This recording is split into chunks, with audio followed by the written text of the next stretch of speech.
programme. So we begin with breaking news from the Middle East. The Israeli military says it's received intelligence in the past few hours that confirms that the head of Hamas's military wing, Mohammed Deif, was killed in Gaza last month. Israel's Defence Minister Yoav Gallant says his death is a significant milestone in the dismantling of Hamas.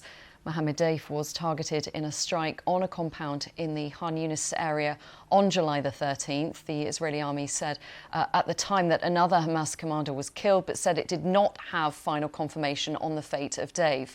Well, Hamas said that he survived the attack, but did not provide proof. It comes as tens of thousands of people are attending the funeral procession in Tehran of Hamas political chief Ismael Haniyeh, who was assassinated in the Iranian capital on Wednesday. Iran has threatened a harsh punishment for his killing, which it blames on Israel. We can speak to our correspondent, our Middle East correspondent, Yolan Nell, who's in Jerusalem. Yolan, can you just tell us the significance of this announcement that Mohammed Deif was killed in that attack? Yeah, I mean, there's the timing, first of all, just after we've had the news of these other two targeted killings in the past couple of days. The Israeli military putting out this short statement confirming that in this strike in the south of Gaza 2 weeks ago, it did in fact kill this man who was long at the top of Israel's most wanted list, Mohammed Deif, and really is seen as an architect of the 7th of October attacks, the head of the Hamas military wing in Gaza, and somebody who really had a leading role in the organization for something like 30 years, had been very much involved in building up that network of tunnels in which he was believed to have continued during the war to command many of the Hamas military activities. He was also very much involved in building up its bomb-making capabilities. But he was somebody who was so very much a shadowy figure. He very rarely was seen and really, didn't appear in public, even just his voice. I know that he was in the past the subject of several Israeli assassination attempts. I remember during the 2014 war standing on the rubble of his home where his wife and two of his small children were killed, but where he survived. We're just getting some footage, Yolande, that I just want to bring to our viewers. This is IDF aerial footage that claims to show that July the 13th incident where the IDF is saying that Mohammed Deif was killed, and presumably that moment that he was killed there that we are seeing. Israel's Defence Minister Yoav Gallant has said this is a significant milestone in the dismantling of Hamas. What do you think could be then the implications of this being revealed? I mean, it had been suspected that he was killed, but really the facts were unclear. And we've had a picture that Yoav Gallant, the defence minister, put out on social media where he is shown crossing off the picture of Mohammed Deif from the Hamas command list, the list of people that Israel is really going after in Gaza. And I think a lot of focus now will be on what happens to Yahya Sinwar, who is the leader of the Hamas political wing in Gaza, also seen as having really masterminded the 7th of October attacks. He now stays at the top of that wanted list. But I think Israel has really wanted to show its own public and the world that it is determined to go after those who carried out those unprecedented attacks that killed something like 1,200 people last year. Israel also believes that by putting this pressure on Hamas, ultimately it will make it more possible to get to a ceasefire and hostage release deal that it can agree to. Yolande, for now, thank you very much. Let's speak to our security correspondent, Frank Gardner, for more on this. Frank, we heard that Iran has vowed revenge after the death of Ismael Haniyeh, and now this has been announced. What do you think could be the potential escalations here? Well, I think it's pretty good news for ceasefire talks. It's very good news for Israel. This is somebody who, as Yolande says, that they've been after for some time.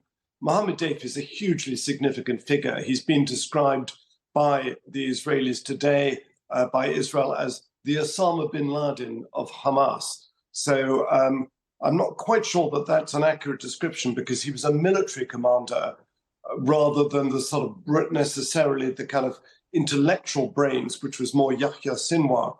But this is somebody who they've been targeting for a very long time, who, as Yolande says, has been hiding in tunnels.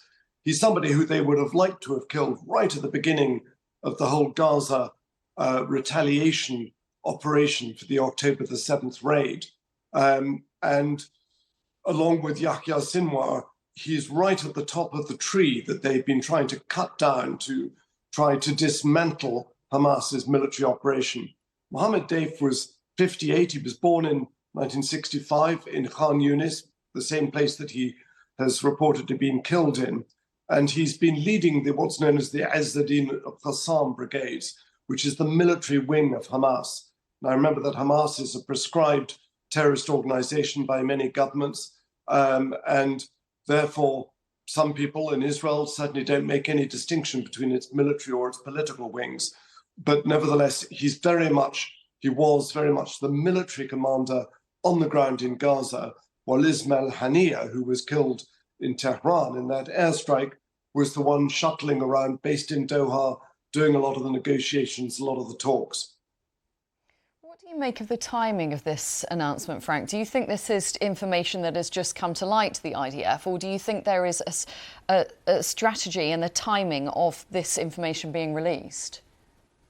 It's hard to say. I think probably you need to be in Jerusalem to know the kind of intricacies of that. But certainly Israel is lashing out in all directions at the moment. It's basically trying to send out deterrence to those who are attacking it or intending to attack it, that there are punishments for this, that there is a cost with this. So they've hit the Houthis in Yemen, they've hit Hodeidah port, because the Houthis have been sending explosive drones towards Israel, and one of them was able to get through and reach Tel Aviv. They've hit Hezbollah, they've hit the senior commander there in Beirut, even though Western governments have said, please don't hit Beirut, don't trigger a huge, great big war across the Lebanon-Israel border. But nevertheless, they did that in a calibrated, targeted strike. I think some people are going to be asking, if they're able to eliminate somebody in one of these targeted strikes, albeit there are civilians probably killed alongside that, why has it taken the deaths of 39,000 Palestinians in this 10-month-long Gaza operation, when they're simply after dismantling Hamas as a military organization? So it's been a fairly blunt weapon that the Israelis have used to hit Hamas so far.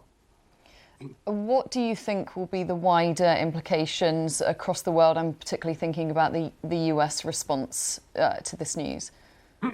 Well, the US has been very supportive of Israel's military aims. They've been a lot less supportive and increasingly concerned at the rising number of civilian casualties, at what they consider to be the unacceptable high number of civilian casualties caused by Israel's operations in Gaza. And at the same time, there is rising concern in the UN and the international community at what's going on in the West Bank. That tends to get ignored in all the action that's going on the Israel-Lebanon border and also in Gaza. But what's going on in the West Bank is, according to international workers that I've spoken to, aid workers and others, is pretty bad in terms of the appropriation of Palestinian land, the persecution of Palestinians having their olive groves burnt that they have farmed for decades.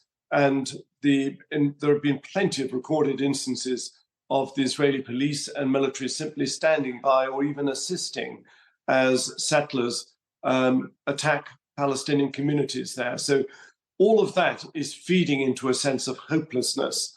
So while Israelis will be congratulating themselves today on the deaths of Mohammed Deif and Fuad Shukr in Hezbollah in Beirut, and to some extent Ismael Haniyeh as well. Nevertheless, it doesn't change the fact that the Israel-Palestinian situation is a long way off being resolved. And that's the fundamental driver of this conflict, that there is still no independent, self-governing state for the Palestinians. They are still occupied, and that's feeding into the violence. Frank Gardner, we appreciate your assessment on that. Thank you very much.